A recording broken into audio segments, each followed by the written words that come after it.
привет, с вами Андрей. Сегодня у нас полезные советы от Егора и Андрея, как быстро разжечь костер. Смотрите, мы без спичек, без зажигалок спокойно разожгли костер. Он маленький, не судите строго. Ой, очень похоже на пукан моих хейтеров.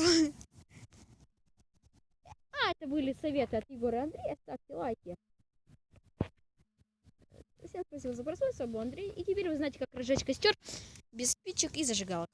Всем пока!